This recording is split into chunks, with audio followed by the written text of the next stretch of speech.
I.O., you think KL traffic during rush hour is loud. You think a construction site is noisy. Let me tell you, you have never heard true noise until you stand in the Denham Valley in Sabah at 6 in the morning.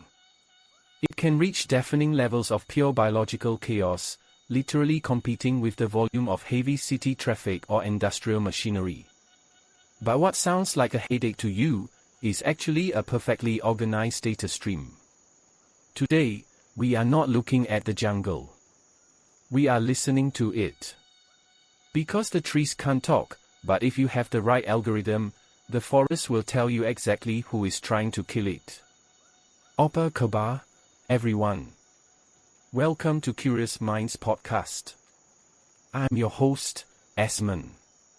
Right now, I'm speaking to you from a damp, canvas folding chair in a forest camp deep inside Borneo. The air is so thick you can almost drink it. My boots are caked in mud. I spent half my year shivering in sterile, freezing data centers in Kuala Lumpur, and the other half trekking through the humid, leech-infested mud out here. I am a bio-acoustics engineer. We hear a lot of noise online about saving the earth. Plant a tree, buy a carbon credit, job done, be told. But we are forgetting one crucial detail. Generally speaking, a forest is only truly alive if it is loud. A forest without animals isn't an ecosystem. It is just a wood farm. Today, we are looking at how artificial intelligence is decoding the hidden frequencies of the natural world. Now, people usually explain this using noise-cancelling headphones. But that's actually the wrong way to think about it. Headphones delete predictable, low, droning noises, like a jet engine. But out here, rain and wind are broadband noise. They cover the entire frequency spectrum. You can't just delete the rain. Instead, our AI acts more like facial recognition, but for sound. We use deep learning models, specifically convolutional neural networks. The AI scans through the static to spot the distinct visual shape of a gunshot or a gibbon call hidden inside the noise. But let me tell you, bringing Silicon Valley math into the Malaysian jungle is a beautiful, messy collision.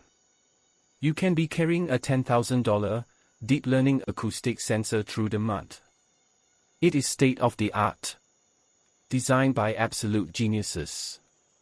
But you can write the most elegant code in San Francisco, and out here, the 98% humidity will literally melt your circuit boards within 48 hours if they aren't sealed perfectly. And if the humidity doesn't get you, the wildlife will.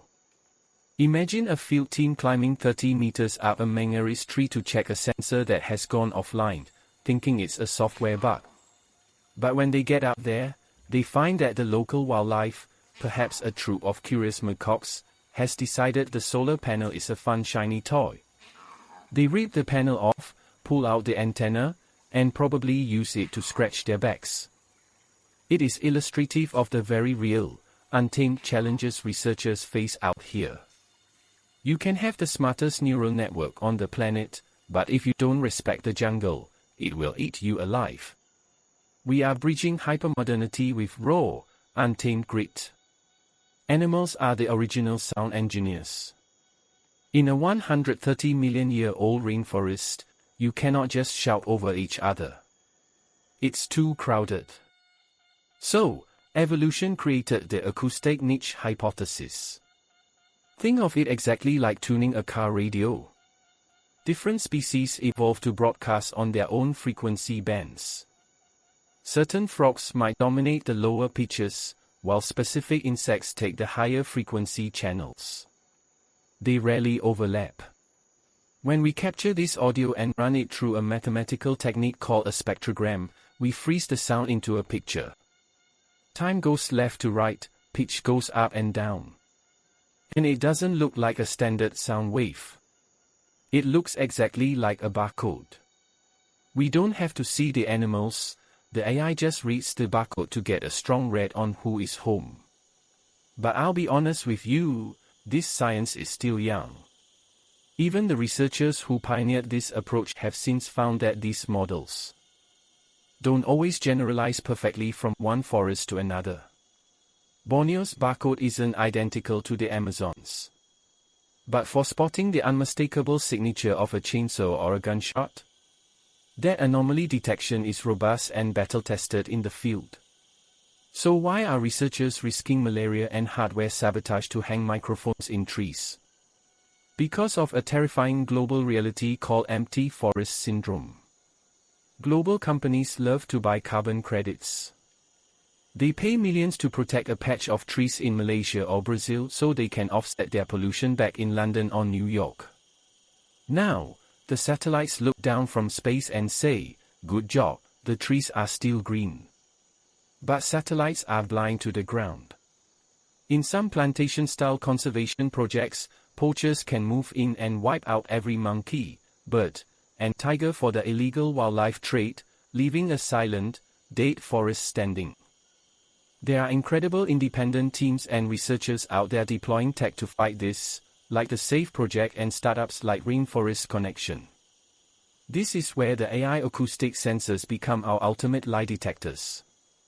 If the specific frequency of a hornbill suddenly goes quiet, or if the algorithm detects the sharp, unnatural crack of a poacher's shotgun, it doesn't just record it. It sends a real-time alert straight to the park ranger's phones via satellite link. We are giving the rainforest a burglar alarm. But there is a massive engineering hurdle. Deep in the jungle, there is no 5G. Beaming massive, raw audio files via satellite costs a fortune and takes too long. The solution is a brilliant concept called edge computing. The sensor doesn't send the audio to the cloud to be analyzed. The microchip has the AI built into it. It thinks on the tree.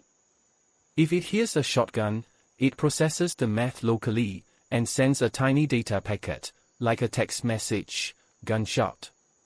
Grid 4. This hits home for me.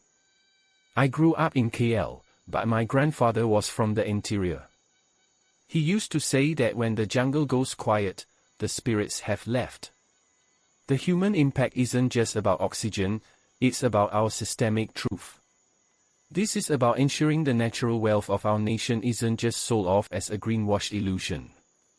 And for the future builders, the 18 to 34 crowd, this is your career edge. Machine learning isn't just for optimizing supply chains or making deepfakes. You have the power to write code that acts as an acoustic immune system for the planet. Looking forward to 2030, we won't just be tracking individual forests.